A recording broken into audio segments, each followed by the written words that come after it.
에스겔서 29장 1절에서 16절까지의 말씀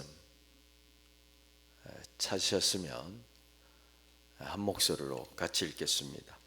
열째 해 열째 달 열두째 날에 여호와의 말씀이 내게 임하여 이르시되, 인자야, 너는 애굽의 바로 왕과 온 애굽으로 얼굴을 향하고 예언하라. 너는 말하여 이르기를, 주 여호와께서 이같이 말씀하시되, 애굽의 바로 왕이여, 내가 너를 대적하노라. 너는 자기의 강들 가운데에 누운 큰 악어라. 스스로 이르기를, 나의 이 강은 내 것이라, 내가 나를 위하여 만들었다 하는도다. 내가 갈고리로 네 아가미를 꿰고 너의 강의 고기가 네 비늘에 붙게 하고 네 비늘에 붙은 강의 모든 고기와 함께 너를 너의 강들 가운데서 끌어내고 너와 너의 강의 모든 고기를 들에 던지리니, 네가 지면에 떨어지고 다시는 거두거나 모으지 못할 것은 내가 너를 들짐승과 공중의 새의 먹이로 주었음이라. 애굽의 모든 주민이 내가 여호와인 줄을 알리라. 애굽은 본래 이스라엘 족속에게 갈대 지팡이라. 그들이 너를 손으로 잡은즉 네가 부러져서 그들의 모든 어깨를 찢었고, 그들이 너를 의지한즉 네가 부러져서 그들의 모든 허리가 흔들리게 하였느니라. 그러므로 주 여호와께서 이같이 말씀하셨느니라. 내가 칼이 네게 임하게 하여 네게서 사람과 짐승을 끄는즉 애굽 땅이 사막과 황무지가 되리니, 내가 여호와인 줄을 그들이 알리라. 네가 스스로 이르기를, 이 강은 내 것이라, 내가 만들었다 하도다. 그러므로 내가 너와 네 강들을 쳐서 애굽 땅 믹돌에서부터 수에네 곧 구스지경까지 황폐한 황무지 곧 사막이 되게 하리니, 그 가운데로 사람의 발도 지나가지 아니하며 짐승의 발도 지나가지 아니하고 거주하는 사람이 없이 40년이 지날지라. 내가 애굽 땅을 황폐한 나라들 같이 황폐하게 하며 애굽 성읍도 사막이 된 나라들의 성읍같이 40년 동안 황폐하게 하고, 애굽 사람들은 각국 가운데로 흩으며 여러 민족 가운데로 해치리라. 주 여호와께서 이같이 말씀하셨느니라.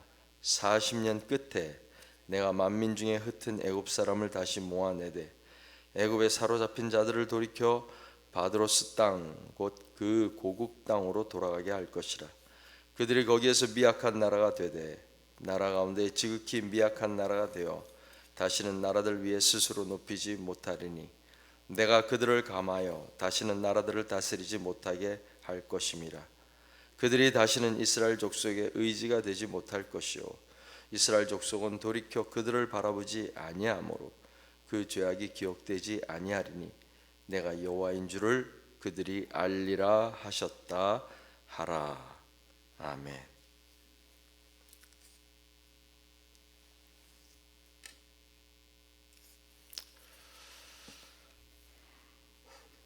오늘부터 이집트를 향한 하나님의 심판의 메시지가 시작이 됩니다. 이집트에 대한 총 7개의 메시지가 에스겔을 통하여서 선포됩니다. 수백 마일 떨어진 곳에 있는 바벨론으로 끌려가 있는 에스겔을 통하여 이집트를 향한 심판의 메시지를 선포하시는 것입니다. 이집트, 애굽을 향하여, 그리고 포로된 이스라엘을 향하여 들으라, 하나님의 말씀이 선포되고 있습니다.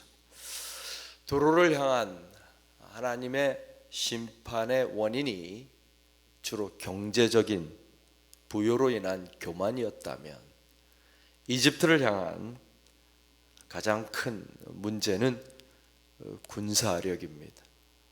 힘으로 교만하게 행동하는 것입니다.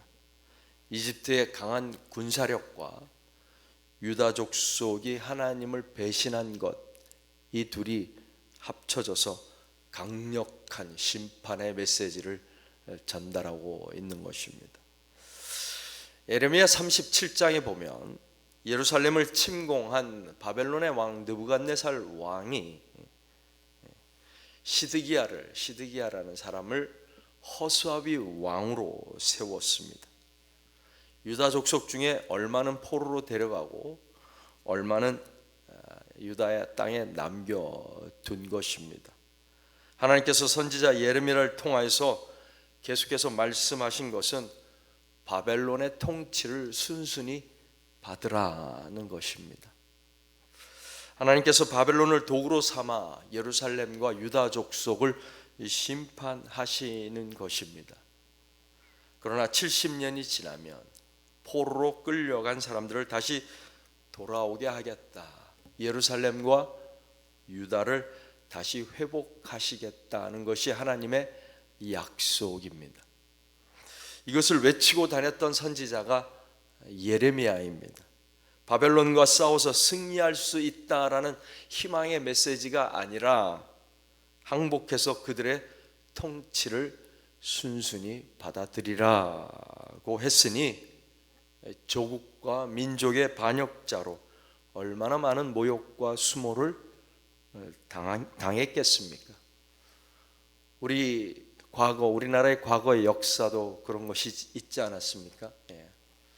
몽골의 침략이 있을 때 주화파와 주전파, 몽골과 화친해서 평화를 도모할 것인가, 아니면은 중국에 대한 의리를 지키고 몽골과 끝까지 싸울 것인가.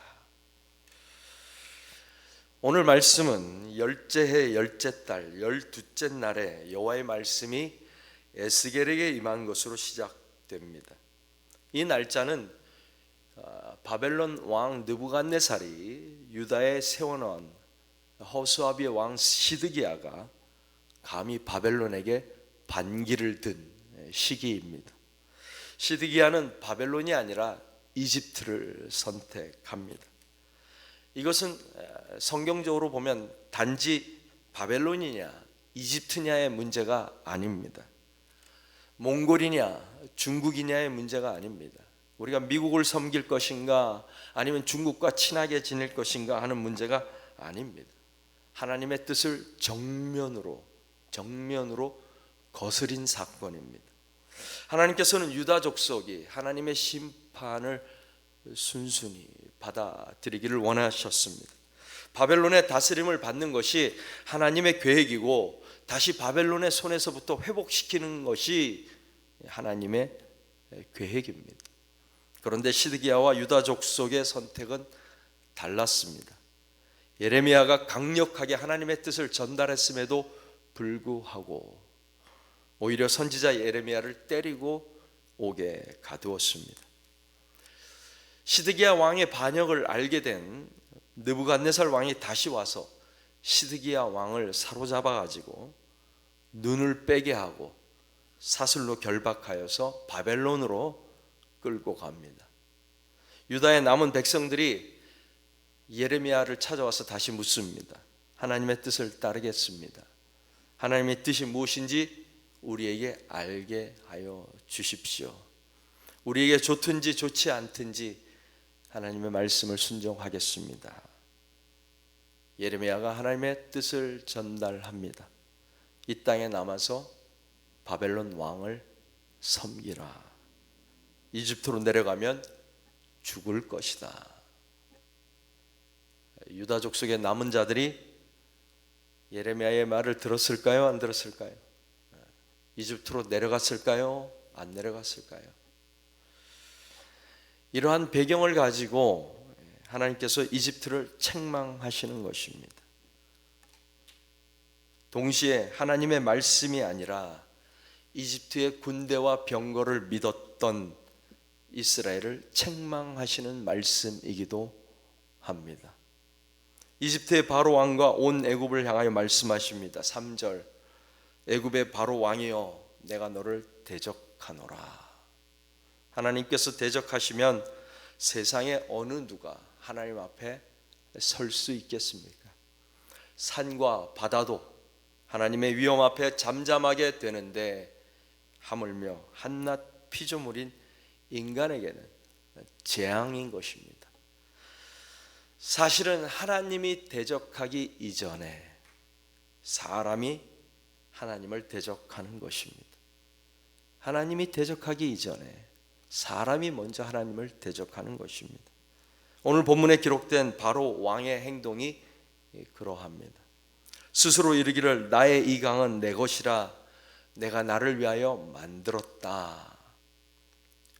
바로 왕이 하나님인 채 하고 있는 것입니다. 마치 피조물이 창조주인 것처럼 행동하고 있는 것입니다. 하나님을 대적한 결과는 참혹합니다.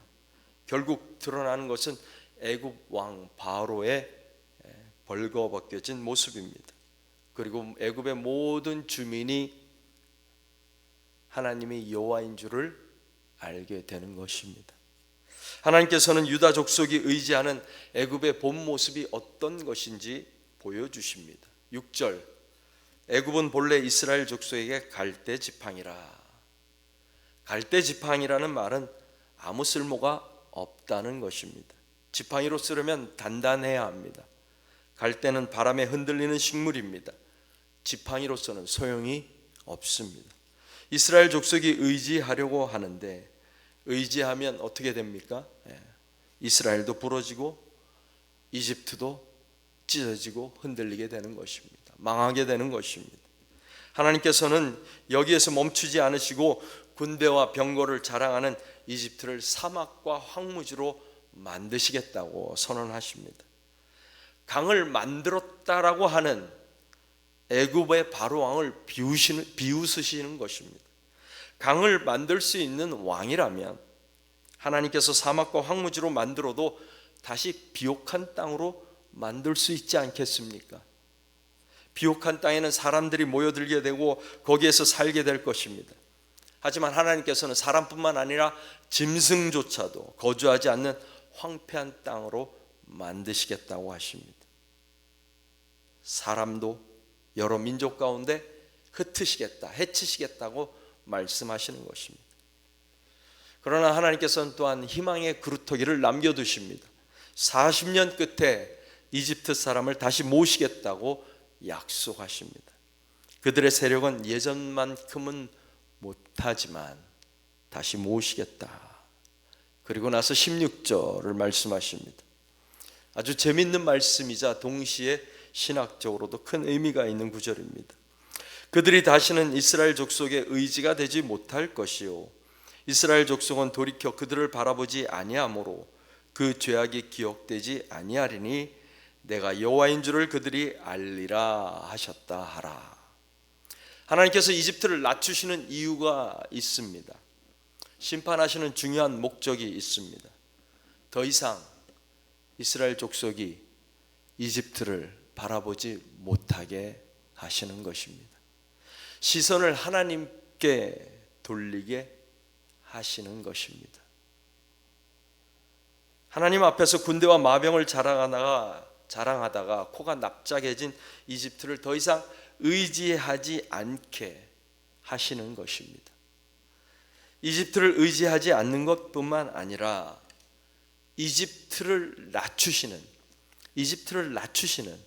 하나님께로 돌아오게 하시는 것입니다. 이스라엘 때문에, 하나님의 자녀들 때문에 이런 엄청난 일이 벌어지고 있는 것입니다. 이스라엘이 더 이상 범죄하지 않게 하나님께서 하시는 것입니다. 하나님 아닌 다른 것을 의지함으로 짓는 죄에서 벗어나게 하시는 것입니다. 이집트에 내려진 심판으로 인해서 하나님이 누구인지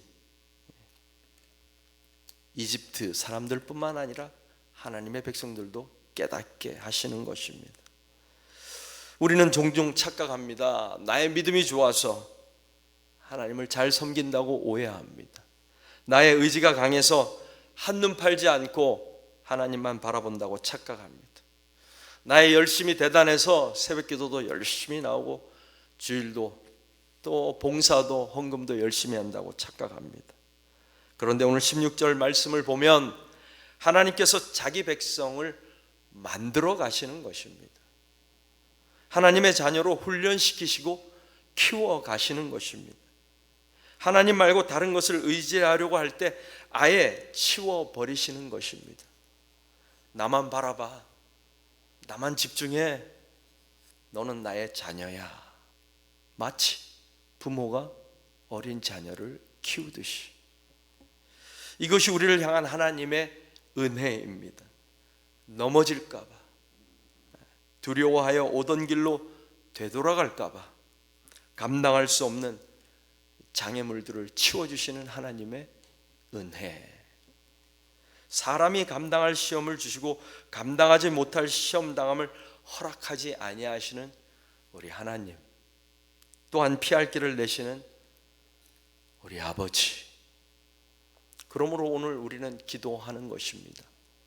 주님, 우리는 작은 아이와 같습니다. 출입할 줄 모르고 말할 줄 모르고 옳은 길을 판단할 줄 모르고 또 순종할 줄 모르는 미약한 아이와 같습니다. 불쌍히 여겨 주시옵소서. 하나님의 자녀들을 위하여 이집트를 낮추시는 하나님, 우리가 의지하는 가짜 하나님을 치워주시고 하나님만 바라보게 하여 주시옵소서. 이것이 오늘 저와 여러분의 기도가 되기를 바랍니다. 기도하겠습니다.